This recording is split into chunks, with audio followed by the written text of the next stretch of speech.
know, this is called putting your money where your mouth is. When I come and do these things and do them live, and then you don't know what you're going to get. You know, so they asked me to do the brain maps on some people that were having the bars done, and it's like, okay, that's good. You know, I'm open.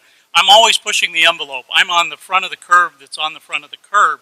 We have to look back to see where the cutting edge is.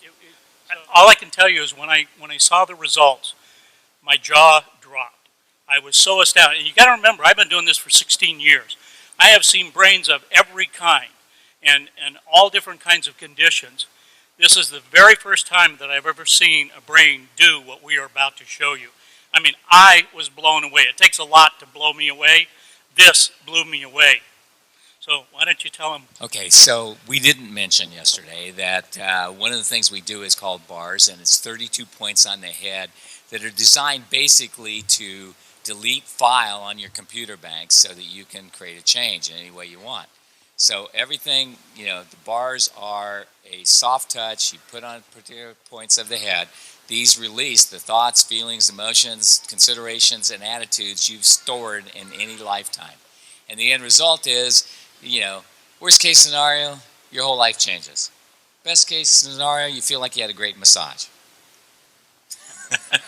So.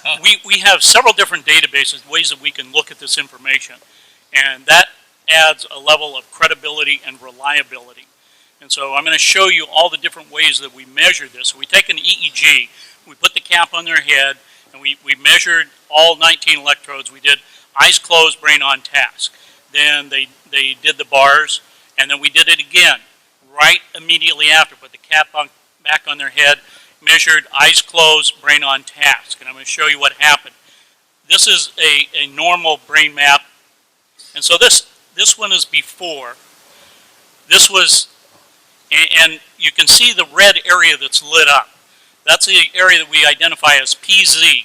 And it's showing that it's, you know, roughly 3 standard deviations above what would be considered normal. So they did, I think it was an hour and a half of running the bars. And then immediately after that, we did it again. And here's what it looks like. Can you see a difference? Yeah, all right. So this was one measure that we were able to look at. Let's take another glance at something. It's called S-Loretta, and that stands for Scientific Low-Resolution Electromagnetic Tomography. But forget about that. Here's what it looks like. It came out showing us here, pointer down here where this little red line is, and this area is PZ. That's where it was lit up before. We have a different scale, and down here it's showing us that yellow is 3 standard deviations above what's normal. Well, we know it's at 2.7 hertz. It's in the delta range, so it's a low frequency, but down here it says it's 4.97. So it's almost 5 standard deviations above what is considered normal. It is off the scale of what we're seeing here. So here after is what it looked like. See, you can see the dark color here is the normal range. It's also saying that the change happened at 2 hertz. Okay, well that's all well and nice. There's another part that we look at here that is called the S-Loretta part here. And it gives us a triangulation. So we have what's called an x-axis, this black line here. Then the one pointing up in the air is a y-axis, and then we have a z-axis. So we get this triangulation. It's showing us exactly where. And you see this stuff here in the back of the brain? Well, that's PZ.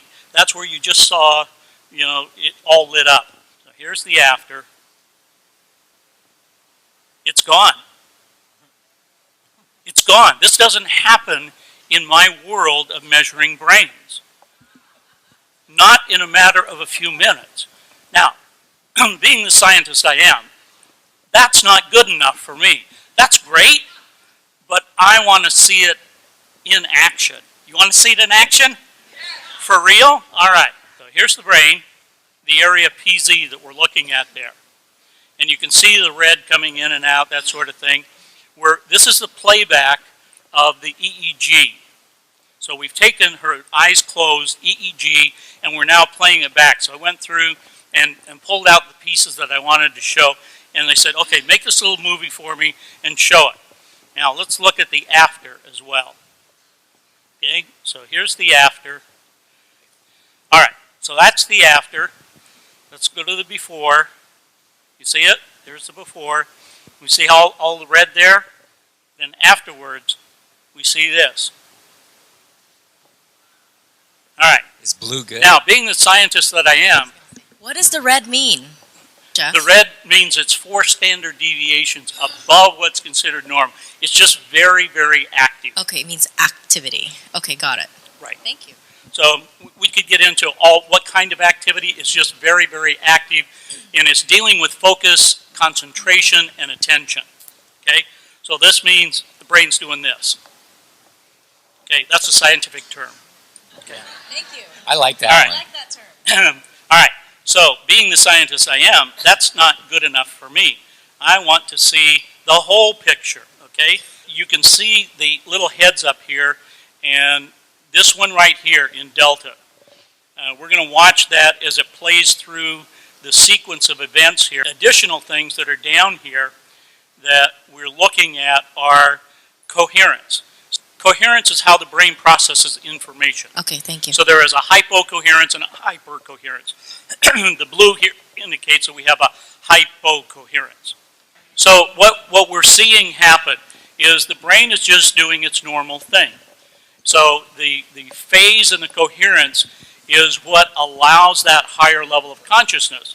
So in measuring thousands of advanced meditators over the last couple of years and talking to them and looking at their brain maps, we've been able to determine that this relationship between phase and coherence is very important.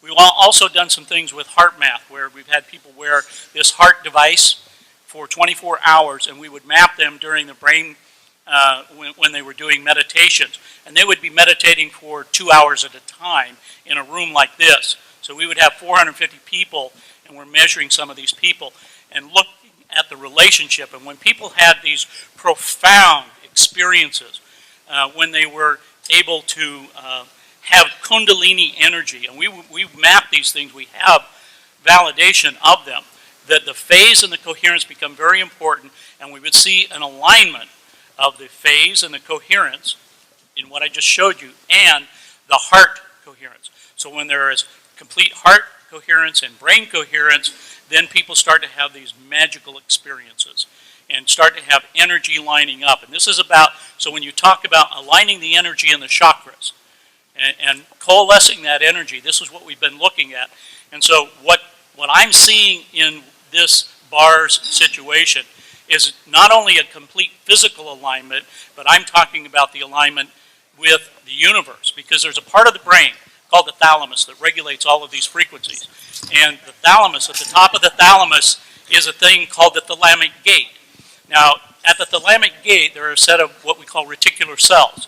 These reticular cells allow other cells to bind to them, and so there's axonal columnar cells that grow up out of the brain, and it comes out right here. And what do we call that? The crown chakra. That's the antenna. So when there is what we call oscillation, vibration from the field, and it's coming in through your crown chakra, going down to the thalamic gate, into your brain, and all of the frequencies are distributed there, then it becomes resonation. The cells in your body are resonating with that energy. So when you have a thought, where does it come from? It starts down in the subcortical regions of your brain.